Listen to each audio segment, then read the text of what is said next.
KKR ఒక దెబ్బతిన్న పులిలా play offs రేస్కు దూసుకొస్తుంది. First 6 మ్యాచ్లు చూసుకుంటే ఒక్క విన్ గోల్ లేదు.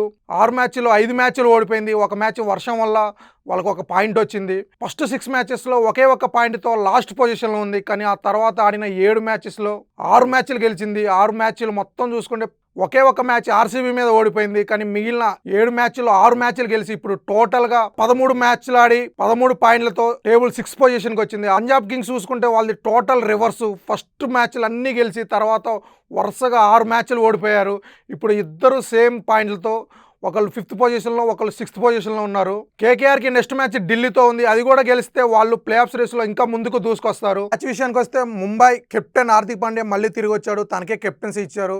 కానీ ఫస్ట్ బ్యాటింగ్ చేసిన ముంబై మాత్రానికి టాప్ ఆర్డర్, మిడిల్ ఆర్డర్ అంతా ఫెయిల్ అయ్యారు. రికల్టన్ అవ్వచ్చు, రోహిత్ శర్మ, నమన్దార్, సూర్యకుమార్ యాదవ్, తిలక్ వర్మ, హార్దిక్ పాండ్యా, విల్ జాక్స్ ప్రతి బ్యాట్స్మెన్ ఫెయిల్ అయ్యాడు. లాస్ట్లో ఆల్రౌండర్ క్రోవిన్ ఒక 30 రన్స్ కొట్టాడు. సో తన వల్లే ఒక 140 దాటింది స్కోరు. ఆ తర్వాత 148 టార్గెట్తో బ్యాటింగ్కి దిగిన కేకేఆర్ ఫస్ట్ ఓవర్లోనే వాళ్ళ స్టార్ బ్యాట్స్మెన్ ఫిలియనెల్ అవుట్ అయ్యాడు.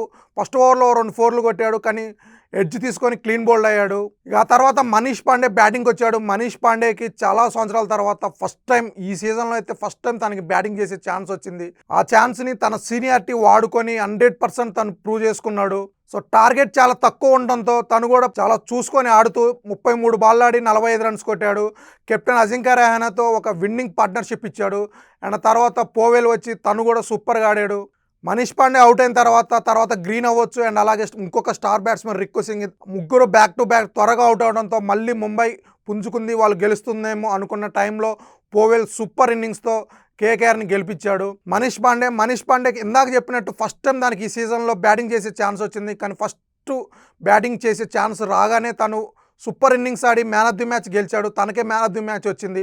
ఇక ఈ విన్తో కేకేఆర్ 13 పాయింట్లతో టేబుల్ టాప్ 6కి వచ్చింది. ఇక అటు చూసుకుంటే ముంబై కెప్టెన్సీ ప్రాబ్లం అర్థం అవ్వట్లేదు. హార్దిక్ పాండ్యా కెప్టెన్గా ఉంటే మాత్రానికి టీం అంతా ఓడిపోవాలన్నట్టు ఆడుతున్నారనిపిస్తుంది. ఎందుకంటే లాస్ట్ 3 మ్యాచెస్ చూసుకుంటే సూర్యకుమార్ యాదవ్ అండ్ బుమ్రా కెప్టెన్సీ చేశారు. ఆ 3 మ్యాచెస్లో 2 గెలిచారు. మళ్ళీ హార్దిక్ పాండ్యా కెప్టెన్సీ రాగానే మళ్ళీ టాప్ ఆర్డర్ నుంచి బౌలర్లు అందరూ ఫెయిల్ అయ్యారు. హార్దిక్ పాండ్యా కెప్టెన్గా లేకపోతే ప్లేయర్స్ అంతా గెలవాలని కసితో ఆడుతున్నట్టు అనిపిస్తుంది. హార్దిక్ పాండ్యా కెప్టెన్సీ ఉంటే మాత్రం ప్లేయర్స్ అంతా ఓడిపోవాలని ఆడుతున్నట్టు అనిపిస్తుంది. ముంబై ఇండియన్స్ టీంకి main problem Hardik Pandya captaincy ఉండటం ప్లేయర్స్కి నచ్చకపోవటమే అనిపిస్తుంది. ఎందుకంటే వాళ్ళకి అందరికీ కెప్టెన్సీ కావాలి. రోహిత్ శర్మ ఫ్యాన్స్ ఏమో రోహిత్ శర్మ కెప్టెన్గా ఉండాలని కోరుకుంటారు. సూర్యకుమార్ యాదవ్ తనకి కెప్టెన్సీ కావాలి. బుమ్రా కూడా మొన్న కెప్టెన్సీ వచ్చింది అండ్ మ్యాచ్ గెలిచిన తర్వాత తను మాట్లాడుతూ, నేను ముంబై ఇండియన్స్ కంటే ముందు టీమిండియాకి కెప్టెన్ అయ్యాను. నేను టీమిండియా కెప్టెన్ అయ్యాక నాకు ముంబై ఇండియన్స్ వాళ్ళు కెప్టెన్సీ ఇచ్చారని మాట్లాడాడు. సో తనకి కెప్టెన్సీ కావాలి. ఇంతమంది ప్లేయర్స్ కెప్టెన్సీ కోసం సెల్ఫిష్గా కొట్టుకోవడం వల్లే ఆ టీం ఇలా అవుతుంది అనిపిస్తుంది. ఎందుకంటే టీం చూసుకుంటే మొత్తం స్టార్ ప్లేయర్స్, రెకల్టన్ అవ్వచ్చు, డికాక్ అవ్వచ్చు, రోహిత్ శర్మ, సూర్యకుమార్ యాదవ్, తిలక్ వర్మ, హార్దిక్ పాండ్యా, బుమ్రా, దీపక్ చహర్, బోల్ట్, అసలు ప్రతి ప్లేయరు స్టార్ ప్లేయరు. దాంతోపాటు విల్ జాక్స్ అవ్వచ్చు, మిచెల్ స్టాండర్ అవ్వచ్చు.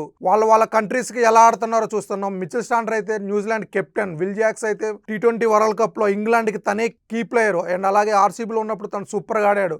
కానీ ఇక్కడ మాత్రానికి తను ఫెయిల్ అవుతున్నాడు. ఈ సీజన్లో ముంబై ఇండియన్స్ పని అయితే అయిపోయింది. వాళ్ళకి ఒకే ఒక మ్యాచ్ ఉంది, అది రాజస్థాన్ రాయల్స్ మీద. అది ఓడినా గెలిచినా వాళ్ళైతే ఎలిమినేట్ అయిపోతారు. సో నెక్స్ట్ సీజన్లో హార్దిక్ పాండ్యాని కెప్టెన్సీగా ఉంచుతారా లేదంటే తీసేసి సూర్యకుమార్ యాదవ్ కానీ బుమ్రాకి కానీ కెప్టెన్సీ ఇస్తారో చూడాలి.